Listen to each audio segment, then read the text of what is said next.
They visited 105 domains. And this is interesting, too. The duration of a web page viewed is 55 seconds.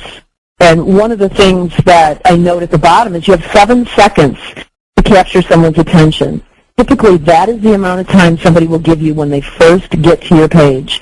And if you are not capturing their attention and letting them know what you want them to do immediately on the website, you are really missing the boat. There's a couple of things to think about when it comes to copy. We'll talk about more of those later that really help to assure that somebody stays on your site, or maybe not assure, but help to increase the probability of them staying on your site.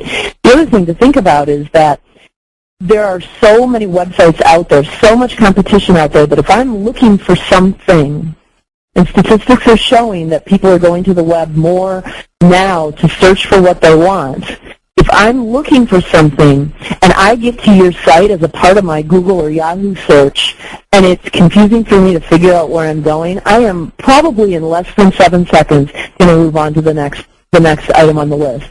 When you think about some of these searches, there's 700,000 people who might, or businesses, domains that might come up because somebody does a particular search. So it's not like there's not just a huge load of other websites I can go to if I don't find what I need on your site in the first 7 seconds. So that's critical to really think about.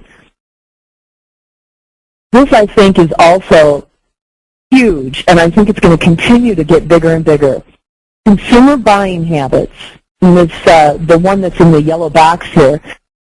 Consumers visited company or brand websites for product information, shopping, research, or promotions 53.47% of the time. They use search engines to research products and services 56% of the time, almost 57% of the time. People are going online to find you. Here's a great example. I got married about 1.5 years ago, and I was doing a local wedding, and I went online to search for local churches, to search for local photographers, local catering locations.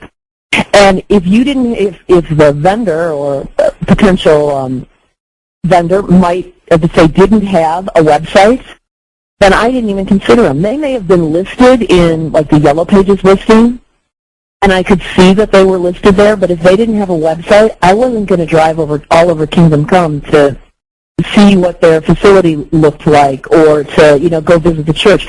I wanted to get a bird's eye view. So if you don't have a website, then definitely, number one, it helps to get people to take the next step. And number two, it makes you more of a viable business. Today, having a website is kind of akin to having a business card. And people expect it. I hear more and more people who will say to me, yeah, I really need a website now, because when, I talk to so-and-so, they say, well, do you have a website? And when I don't, I see the disappointment in their eyes. So more and more people are coming to me and saying those kinds of things and recognizing that it really is akin to having a business card.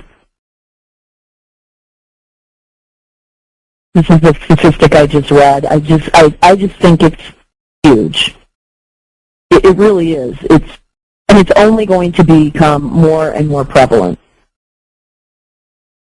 So now we're going to get into the anatomy of a website, the inner workings and the things to really make you think even more if what I've said so far hasn't made you really think from a marketing perspective.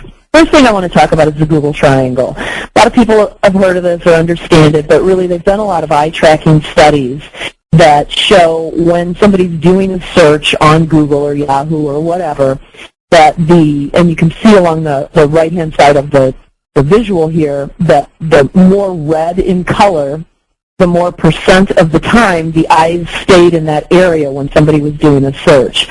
So they have deemed this big area on the upper left-hand corner of this page as the Golden Triangle, or also known as the Google Triangle. So what's happened is that people have become accustomed to, when they first log on or first hit on a site, the first place they're going to look is in the upper left-hand corner of the screen.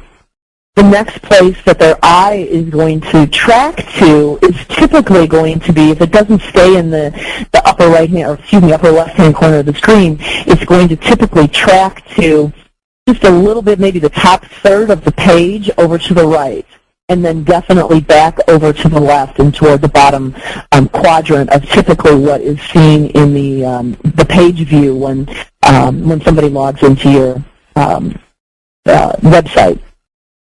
So that's really important to know from the aspect of how is my design layout set up? Do I understand how people respond when they come to a website? So that will be very helpful for you as you take a look at your own website if you have one, or what you might do with your website as you move forward. So here's an example of a site that I think has a lot of really good qualities. So I'm going to break it down a little bit. The first thing I want to say is that I think it's critical that people know what you do as soon as they get to your site. I couldn't find it as an example, but I saw a website that was actually for candles, and in the bigger area of the header area of the website, there was a steaming cup of coffee. So what they were promoting was a